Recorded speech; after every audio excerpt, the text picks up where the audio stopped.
Hello बच्चों, आज हम लोग क्लास 8 का चैप्टर रैशनल नंबर से स्टार्ट करते हैं। चैप्टर 1 है ये और हम एक्सरसाइज 1.1 करेंगे। पहले ये चैप्टर बहुत ही लंबा था पर अब ना ये बहुत ही छोटा हो गया है। तो चलिए करते हैं एक्सरसाइज 1.1। लेकिन 1.1 करने से पहले हम इस चैप्टर के इंट्रोडक्शन को थोड़ा सा समझते हैं। ठीक है, इंट्रोडक्शन। तो बच्चों देखो, रैशनल नंबर को जानने से पहले आपको 3 चीजें जाननी पड़ेंगी। क्या चीजें? जो रैशनल नंबर होता है, इससे पहले भी हमने 7th में पढ़ा है इनके बारे में, पर मैं थोड़ा सा रिवाइज करा दूँ आपको। रैशनल नंबर्स को जानने के लिए आपको 3 चीज़ें जाननी होंगी। इससे पहले क्या होता है? होल नंबर्स, होल नंबर्स, ठीक है, natural numbers, natural numbers and integers. ठीक है, इन चीज़ों का कॉन्सेप्ट, तीनों चीज़ों का कॉन्सेप्ट हमें पहले समझना होगा। ठीक है, सबसे पहले हम बात करते हैं नेचुरल नंबर की। तो natural number are counting numbers. Counting numbers यानी हम काउंटिंग करना कहाँ से शुरू करते हैं? काउंटिंग करना हम 1 से शुरू करते हैं, 1 2 3 4 ऐसे करते करते ये इनफिनाइट तक चला जाता है। ठीक है, दूसरा है होल नंबर्स। तो होल नंबर 0 से स्टार्ट होते हैं, बस नेचुरल नंबर में हमें 0 ऐड कर देना है और ये होल नंबर्स हो जाता है।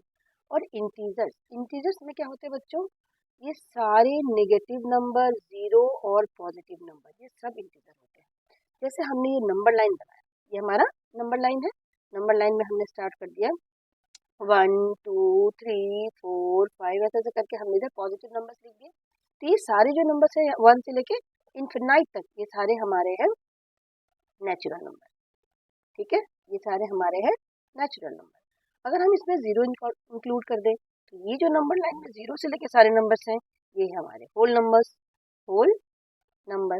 और ये जो निगेटिव नंबर भी इसमें आ गए ना, इस साइड लेफ्ट की तरफ जो निगेटिव नंबर्स होते हैं, है ना, तो ये सब मिला के whole of these are called integers. Integers में नेगेटिव नंबर्स भी होते हैं, 0 भी होता है और सारे पॉजिटिव नंबर्स भी होते हैं। तो ये सब तीनों चीजें हैं ना, इसके कॉन्सेप्ट को हमने 7 तक में पढ़ लिया है। लेकिन अब हमारे एक और चीज आ रहा है जो है रैशनल नंबर। रैशनल नंबर्स क्या होते हैं?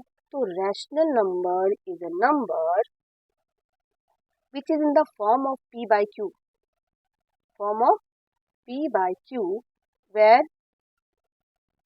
p and q are integers। p और q को क्या होना चाहिए? इंटीजर्स होना चाहिए। And q shouldn't be equal to 0। ये जो डिनोमिनेटर है हमारा, वो कभी भी 0 नहीं होना चाहिए। कोई भी फ्रैक्शनल नंबर जो p by q के फॉर्म में है और q 0 नहीं है, वो हमारा रैशनल नंबर हो जाता है। ठीक है, जैसे हम कह सकते हैं कि 0 भी एक रैशनल नंबर है, क्योंकि हम 0 को 0/1 लिख सकते हैं। ये हो गया आपका p, ये हो गया आपका q, and q is not equal to 0। q तो 0 नहीं है ना, नीचे 0 नहीं होना चाहिए, ऊपर 0 हो सकता है। तो रैशनल नंबर्स जो होते हैं वो होते हैं p by q के फॉर्म में, where p and q are integers. p और q इंटीजर्स हो सकते हैं। फॉर एग्जांपल -1/2, 4/-3, -7/-9, ये सारे हमारे रैशनल नंबर है। 1/4, ठीक है, इसमें ऊपर वाला नीचे का नंबर इंटीजर्स हो सकते हैं और नीचे वाला नंबर कभी भी 0 नहीं हो सकता है। तो ये हमारा रैशनल नंबर है। एक और जो बहुत ही इंपॉर्टेंट फैक्ट है रैशनल नंबर के बारे में, वो ये है कि दो दो इंटीजर्स के बीच में, ठीक है, कोई भी दो इंटीजर आप ले लो, 1 और 2, हमने दो इंटीजर ले लिया, तो इन दोनों इंटीजर के बीच में infinite numbers of rational number हो सकते हैं। ठीक है, तो ये बहुत ही इंपॉर्टेंट फैक्ट है रैशनल नंबर के बारे में कि रैशनल नंबर्स जो होते हैं वो इनफिनाइट होते हैं। इनफिनाइट क्या मतलब? दो इंटीजर्स के बीच में भी इनफिनाइट रैशनल नंबर्स हो सकते हैं। There are infinite rational numbers. Infinite का मतलब क्या होता है बच्चों? Uncountable numbers between two integers. ये चीज आपको याद रखनी है कि दो इंटीजर के बीच में इनफिनाइट रैशनल नंबर्स होते हैं।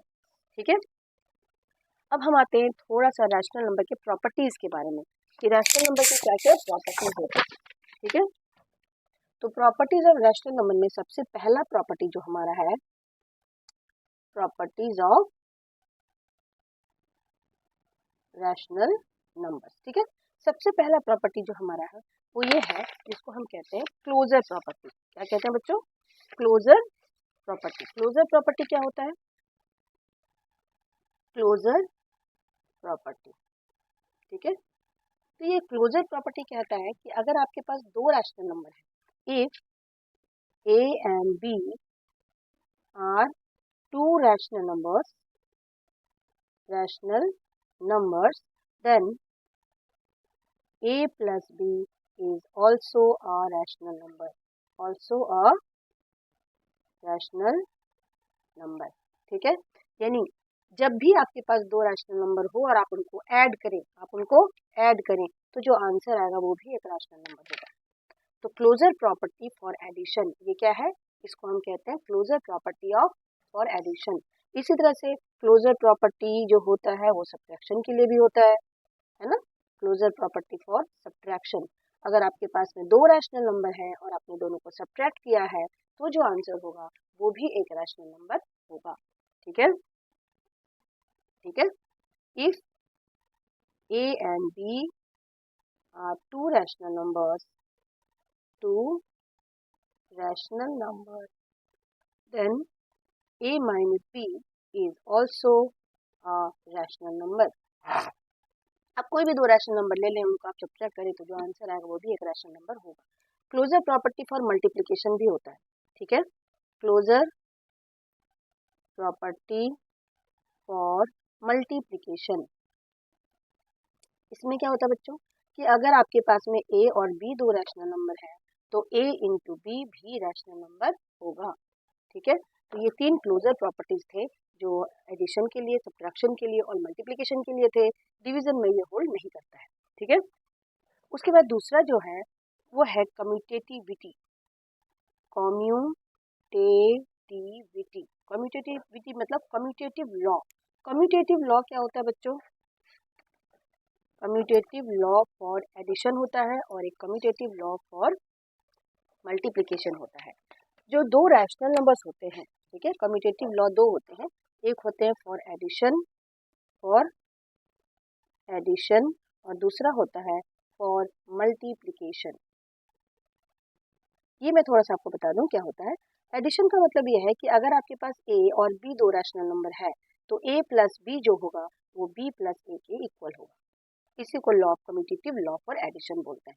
मल्टीप्लिकेशन में क्या होगा? a into B is equals to b into a।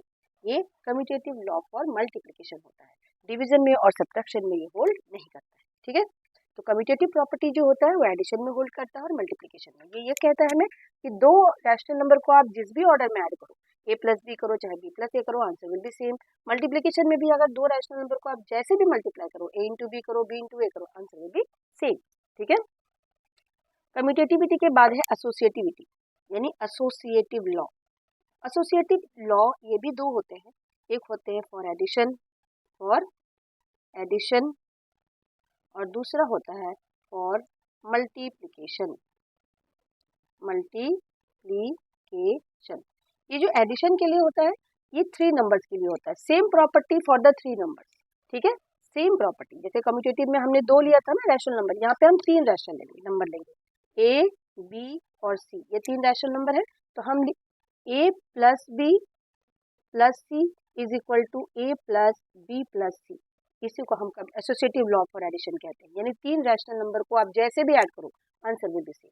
Multiplication में भी a into B into C is equal to a into B into C, यानी तीन नंबर को आप किसी भी तरह से मल्टीप्लाई करो, पहले दो को मल्टीप्लाई करो फिर आंसर से थर्ड को करो, या तो लास्ट दो को करो फिर आंसर से फर्स्ट को करो, आपका आंसर सेम होगा। यानी तीन नंबर के लिए अगर हम एडिशन और मल्टीप्लिकेशन में addition for addition associative law होता है और मल्टीप्लिकेशन के लिए भी एसोसिएटिव लॉ होता है। दो नंबर्स होंगे तो उसको कम्यूटेटिव लॉ कहते हैं, ठीक है। तो ये कम्यूटेटिव लॉ हमारा हो गया है। नेक्स्ट प्रॉपर्टी हमारा additive identity of rational numbers. Additive identity क्या होता है बच्चों? तो एडिटिव आइडेंटिटी का मतलब होता है कि जब आप रैशनल नंबर में कौन सा ऐसा नंबर ऐड करेंगे कि वो उसको कोई चेंज नहीं होता, वो सेम ही रह जाता है। जैसे a एक रैशनल नंबर है, ठीक है, a एक रैशनल नंबर है तो a में अगर हम जीरो को ऐड कर दे तब भी वो a ही होगा, ठीक है। माइनस a में अगर हम जीरो को ऐड कर दे तब भी वो वही नंबर रहेगा, है ना। तो zero is called the additive identity, यानी जीरो को किसी भी रैशनल नंबर में जब हम ऐड करते हैं तो हमें वही रैशनल नंबर मिलता है. सो 0 is called the additive identity of a rational number.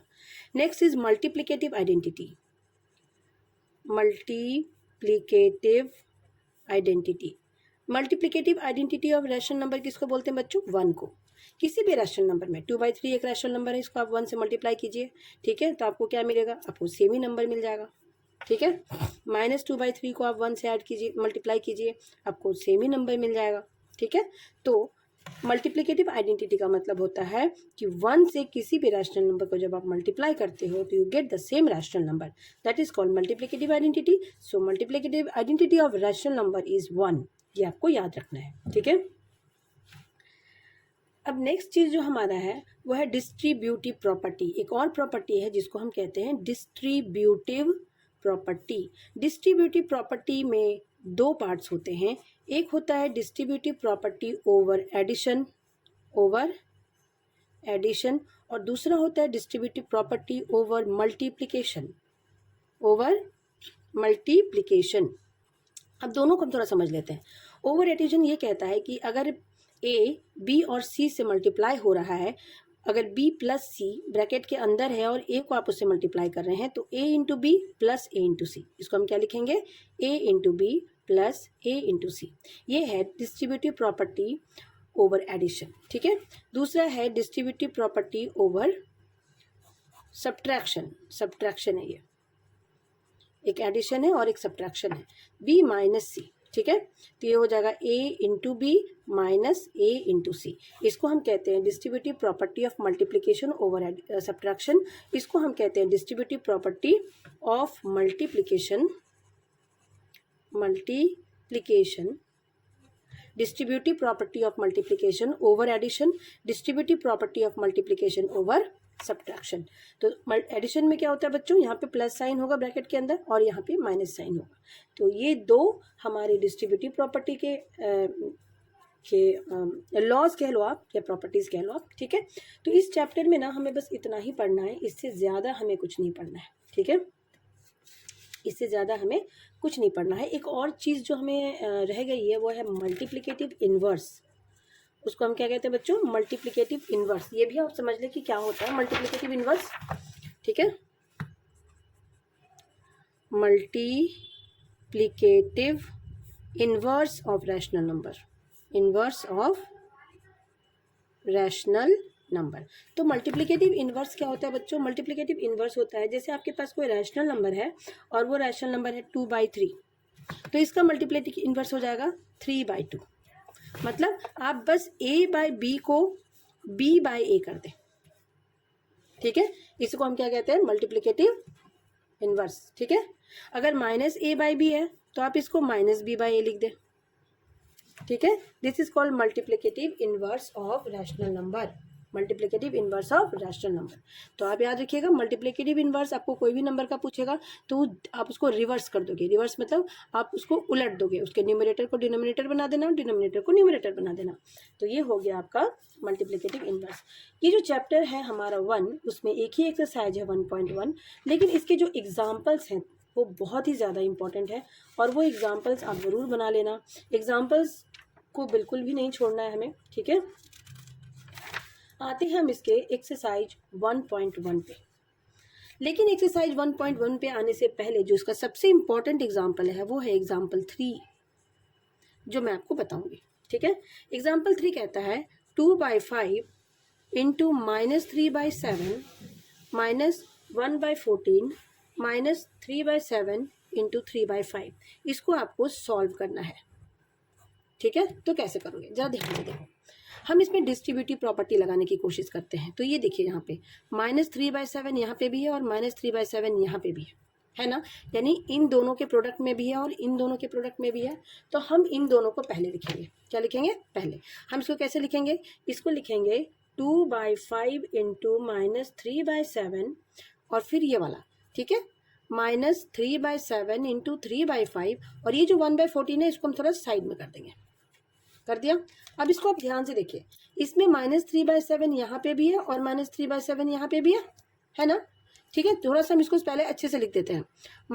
ये हो गया हमारा 2/5 प्लस -3/7. इसको हम लिख सकते हैं कि प्लस माइनस 3/7 इंटू 3/5 प्लस लगा सकते हैं क्योंकि प्लस माइनस माइनस ही होता है, ठीक है।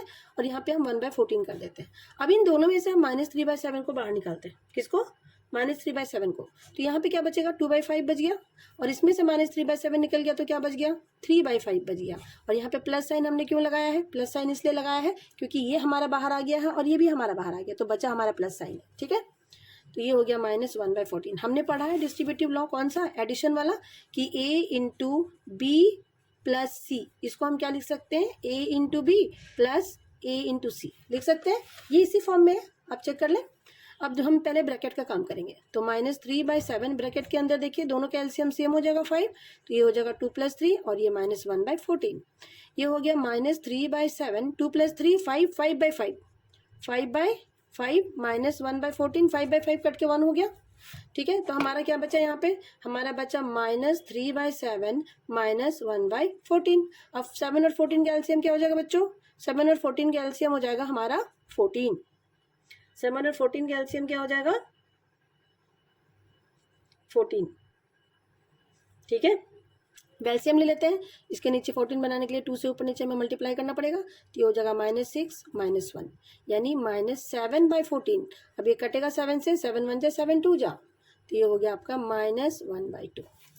तो ये बहुत ही इंपॉर्टेंट क्वेश्चन था जो डिस्ट्रीब्यूटिव लॉ पे बेस्ड था, और ये बताना ज़रूरी था क्योंकि पीछे जो हमारे पुराने बुक्स थे ना उसमें 2-3 क्वेश्चन थे इस पर, वो सब हट गया है न्यू बुक में। तो आते हैं हम एक्सरसाइज 1.1 पे अब, ठीक है। ये हमारा एक्सरसाइज 1.1 छोटा सा एक्सरसाइज है, 2-3 क्वेश्चन का फटाफट हम कर लेते हैं इसको, ठीक है। चलिए करते हैं। 1.1 का फर्स्ट क्वेश्चन है। 1.1 का फर्स्ट क्वेश्चन क्या है?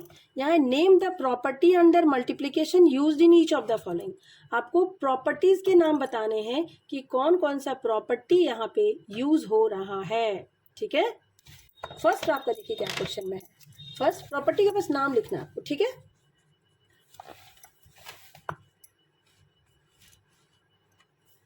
एक्सरसाइज 1.1, ठीक है।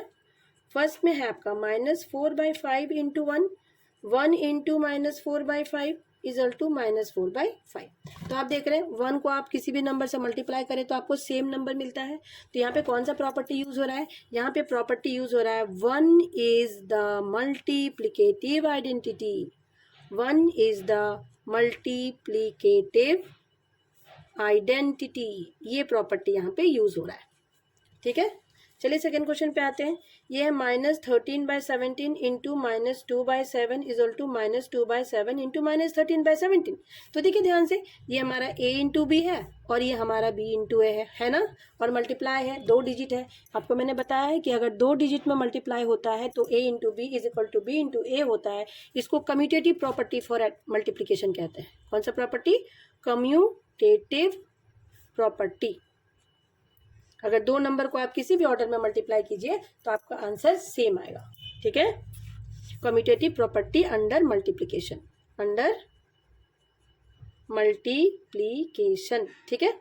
थर्ड क्वेश्चन पे आते हैं। थर्ड क्वेश्चन है हमारा -19/29 इंटू 29/-19 इजल टू 1। मैंने आपको बताया अगर a/b को b/a से मल्टीप्लाई करोगे तो आपका आंसर 1 आएगा, और इसी को हम मल्टीप्लिकेटिव इनवर्स कहते हैं। क्या कहते हैं इसको? मल्टीप्लिकेटिव इनवर्स, ठीक है। इसको हम क्या लिखेंगे? मल्टीप्लिकेटिव इनवर्स, ठीक है। मल्टीप्लिकेटिव इनवर्स, और हमें 1 मिल रहा है ना, तो ये हमारा हो गया। क्वेश्चन नंबर 2 है, tell the property allows you to compute this. ये कौन सा प्रॉपर्टी है? 3 नंबर्स को मल्टीप्लाई कर रहे हैं आप। 1/3 into 6 into 4/3 equal to 1/3 into 6 into 4/3, ठीक है। तो इसमें कौन सा प्रॉपर्टी यूज हो रहा है? देखिए a into B into C equal to a into B into C. तो इसको 3 डिजिट को जब आप मल्टीप्लाई करें किसी भी ऑर्डर में, answer will be same. This is called associative property, associative property. बस आपको ये याद रखना है। नेक्स्ट आता है हमारा क्वेश्चन नंबर 3 जो है कि ये देखिए, the product of two rational number is always a rational number because it is closure under multiplication. Third क्या लिखेंगे हम, product of two rational number is always a rational number. याद रखना है आपको, जब भी हम दो रैशनल नंबर को मल्टीप्लाई करेंगे आंसर सेम आएगा। इसको हम क्लोजर प्रॉपर्टी कहते हैं। क्या कहते हैं बच्चों, क्लोजर प्रॉपर्टी। और जब हम दो रैशनल नंबर को ऐड करेंगे तब भी आंसर रैशनल नंबर आएगा। तो ये सब क्लोजर प्रॉपर्टी एडिशन के लिए, मल्टीप्लिकेशन के लिए और सब्ट्रैक्शन के लिए, तीनों के लिए होल्ड करता है। ठीक है, तो ये था हमारा छोटा सा एक्सरसाइज 1.1 चैप्टर 1। बस यही है, ये ख़त्म हो गया है। मिलते हैं हम नेक्स्ट वीडियो में। और बच्चों thank you so much for watching the videos. आप सपोर्ट करें मुझे ताकि मैं और वीडियोज़ बनाती रहूँ। Thank you.